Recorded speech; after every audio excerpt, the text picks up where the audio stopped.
Now, what just happened for those of y'all who do not know, there's been a mandate in place, and on August 10th, President Trump signed Executive Order 14420. The order places childhood vaccines into three federal recommendation categories.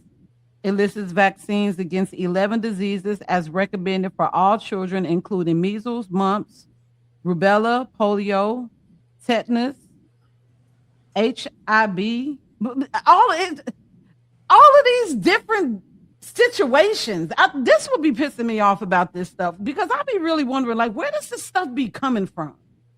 Do y'all just be making up shit? It's very deep because when RFK Jr. was a child, if I'm not mistaken, I think it was three. It I was think three, and it was then it three. became six. Then it went to 11, and now for anybody that has a child, if you follow their schedule, it is 72. Your child's gonna get shot up 72 times before they're 18. So, so that It's to me, insane. the fact that they've dropped it down. I mean, personally, I wish that it would be you leave it up to the parents because I know people who have children who've never had a shot in their life, not one.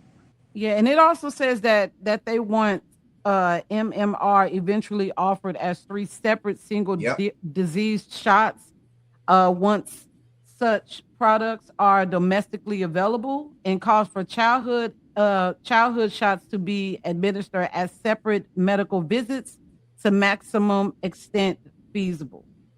States also encouraged to review their school vaccination laws, but the executive order itself notes that states establish school vaccination requirements. So basically, the administration dramatically changed the federal framework for which childhood vaccines are universally recommended.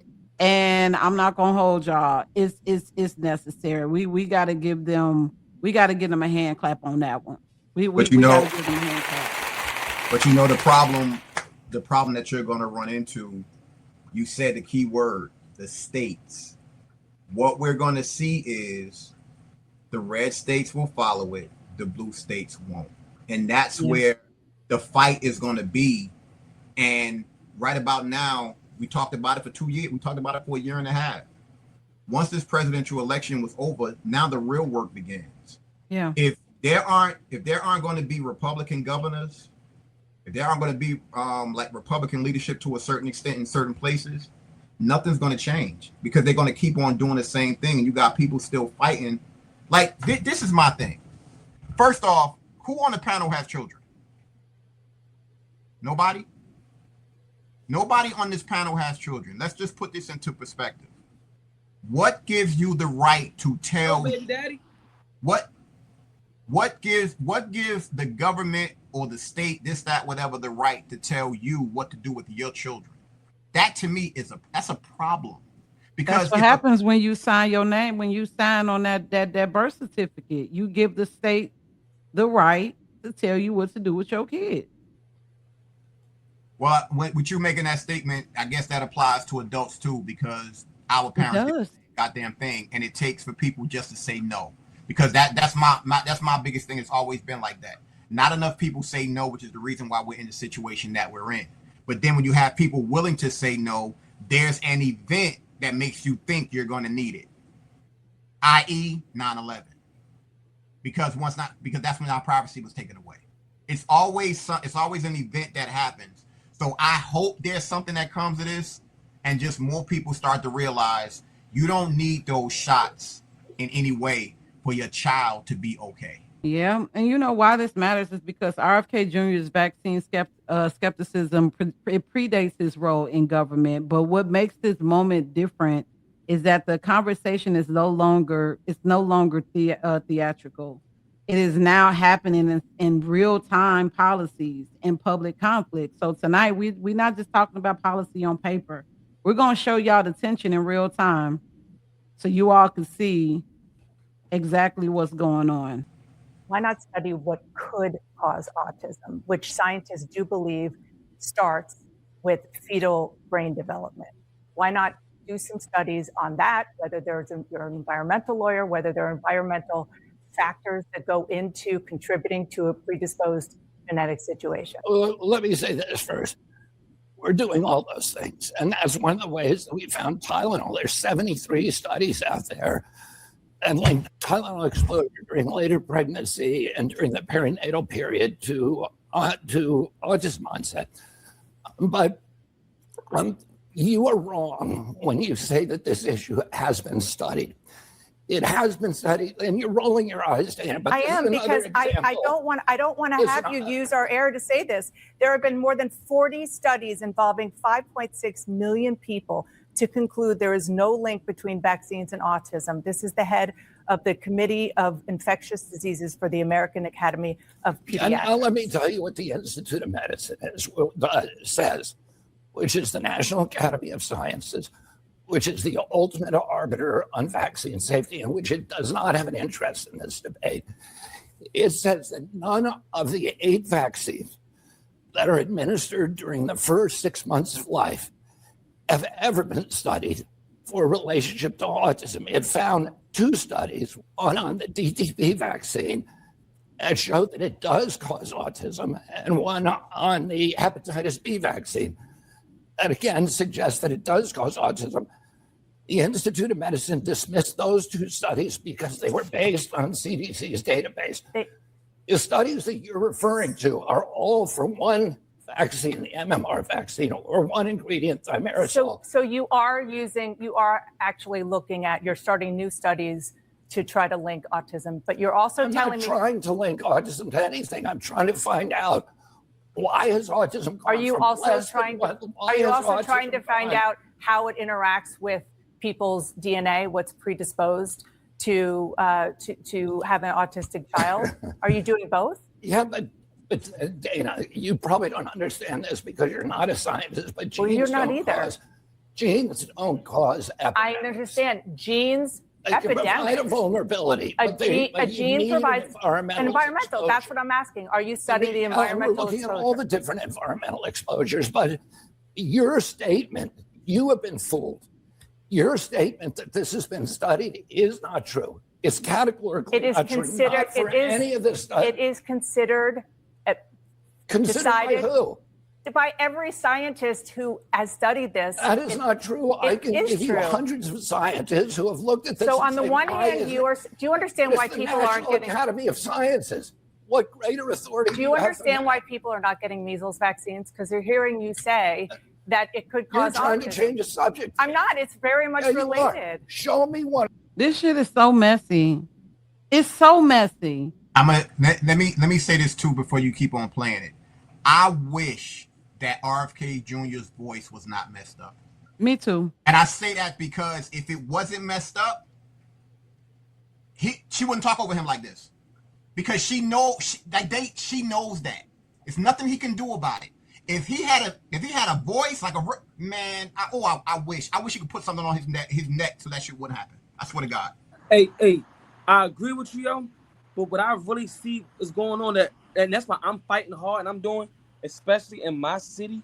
That's why I got my Show Love Poet page, but I got my Ghetto Conservative page, right? We have to make sure people in the hoods see and understand what's going on. Because the thing about it is this, right? We can talk about what we got to stop doing. We can talk about how we're going to fight the system. But in our reality, are we as a whole doing it? Now, pretty realistic. I'm pretty sure she had a baby today. She ain't rocking with them. She's going to do her thing. But when we're speaking about the majority of the people, a lot of our people in these neighborhoods really don't be into politics.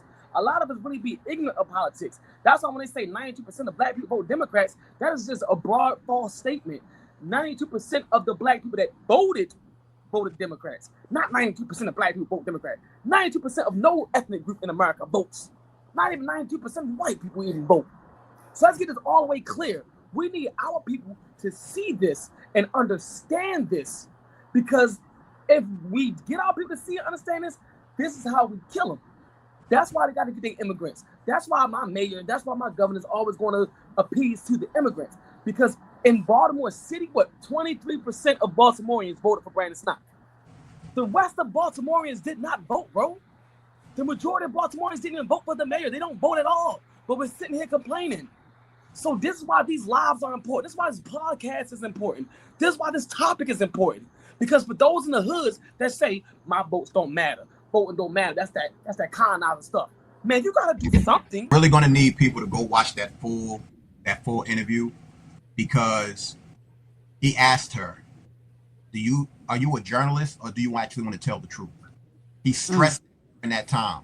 But the last thing I'm going to say to this point is that woman was very disrespectful the way that she did that, because you're not supposed to do that as a host like that on an interview show, number one. But number two, she did it because it was her job, because the biggest sponsor of CNN is Pfizer. So by her doing that, she just got a raise. Bottom line is, she sat there and did all of that, and those CEOs from Pfizer were sitting back with their cigars like, oh shit, she a good one, this, that, whatever. She'll never get fired. She'll never get fired because of what she did. And that right there shows you where the power structure lies. But this one right here kind of got me in my feelings a little bit, because I am a melanated woman, and hearing this, related causes than white women. Black Maternal Health Week, so I'll just start there. Secretary Kennedy, I'm sure you're aware that Black women are at least 3 times more likely to die from pregnancy-related causes than white women.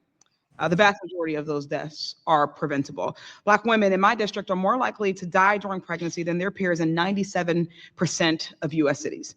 Your written testimony mentions maternal and child health 4 times, but from what I've seen, the NIH canceled grants researching Black maternal health.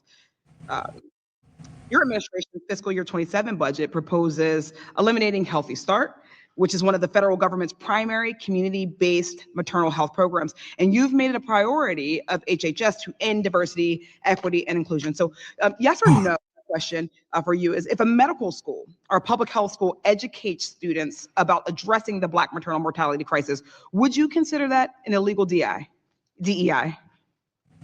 No. No, you would not?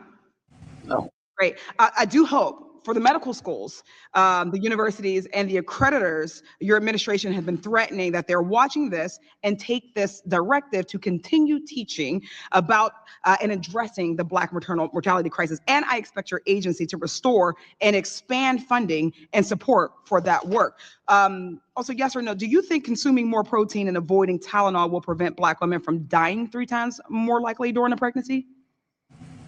I doubt it.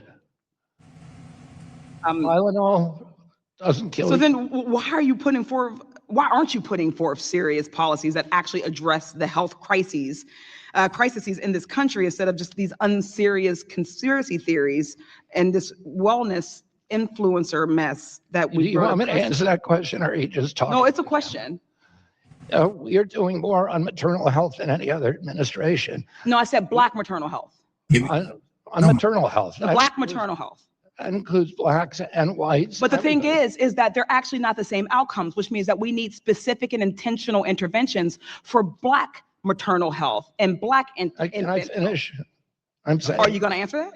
Yeah, we have right now, we've implemented a perinatal pilot project that we're in 220 hospitals around the country. And we have reduced maternal health mortalities by 42% of those hospitals by providing them protocols. Can you please share what the reduction has been for Black maternal health? Across the board, it's 42%. But Black maternal health still has worse outcomes than other people. I wouldn't know. It helps everybody. But it isn't. You object to that? Okay, thank you. It is not. I do want to just, for the record, state. Okay. That's enough, because she was pissing me off. And I'm going to tell you why this was pissing me off a little bit. Because it's like, first of all, you ain't got to be nasty, ma'am. We're going to stop acting as if y'all didn't already have so many different bills where you were trying to fight Black maternal health in this country. And guess what they did? And I'm going to show you what I mean, what I say, that they be full of shit when it comes to when the Republicans be in office compared to when they be in office and they can actually push things through. All right. So this is bill. Let me get this out of the way so you all can see it. This is HR 3305 on Black maternal health. This actually came out in 2023. Now, mind you, this is the second time that they had this bill out.